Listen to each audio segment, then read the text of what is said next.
नमस्कार दर्शक बंधु मु भी तो टियारा किचन को आपण मन को बहुत बहुत स्वागत करू छे।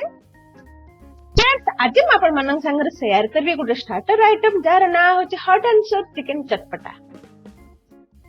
मोर इनोवेटिव रेसिपी आपण मन यहा को घरे ट्राई करंतु यार मतामत मते कमेंट बॉक्स रे दियंतु यार टेस्ट केमिति थिला।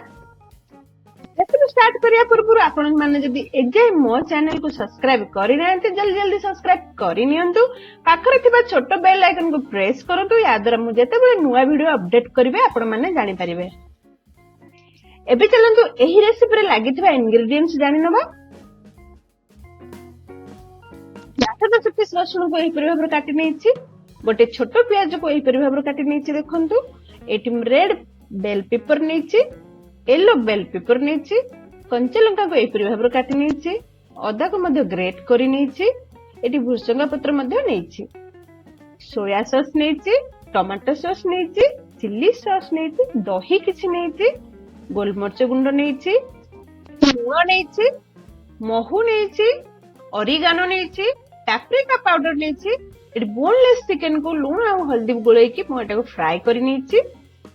जो फ्राइड चिकन को आम छोट छोट पीस करी काटी नबा एही परि भाबरे। देखंतु आपण यदि चिकन पीस बड़ करिवे तो बड़ भी करि परिबे। फर्स्ट हम करी कड़ाई रे रखवा, कड़ाई गरम होबा मात्रे हम सेत्र बटर पकै नबा। बटर को टिके स्प्रेड करि नबा एही परि भाबरे। बटर तो हमर स्प्रेड हे गेलानी। प्रथमे अदा पकै नबा, कंचा लका पकै नबा, रसुन पीस पकै नबा। देखंतु भुसंग पत्र पकै नबा, एहु हम टे भाजी नबा। रसुन रो टिके फ्लेवर आसिले हमें काटी रखिथिबा प्याज पकै नबा, रेड बेल पेपर पकै नबा, येलो बेल पेपर मध्य पकै नबा। एहु हम टिके गोळै नबा भलो भाबरे। एठी लो फ्लेम में यूज करबा। एठी स्वाद अनुसार लूण पकै नबा, एहु मध्य हम गोळै चलिबा। एबे पैप्रिका पाउडर पकै नबा। आपण लंका गुंड भी पकै परिबे यदि पैप्रिका पाउडर नाही। एटा हम दही पकै नबा, याको मध्ये हम चले चलिबा। देखंतु चले चलिबा। देखंतु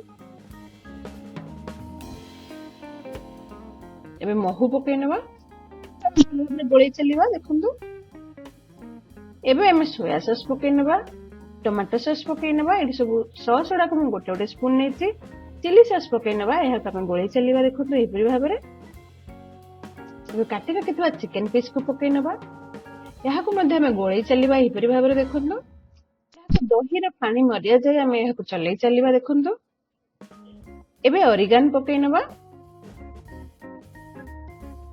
एहा को मध्ये चलै चलिबा। 2 ରୁ 3 मिनिट हम एही लो फ्लेम रे चलै चलिबा। एबे हम गोलमरच गुंड पकै नबा। आपण एठी अजिनामोटो यूज करि परबे, मु अजिनामोटो बेसी यूज करेनी बोली करी नाही। Friends hot and soft chicken चटपटा हमर तो रेडी हे गेला। आपण माने एहा को घरे बनातु, फैमिली फ्रेंड्स को संग रे शेयर करंतु आ मते मतामत कमेंट बॉक्स देबा को केबे भी भूलिबेनी।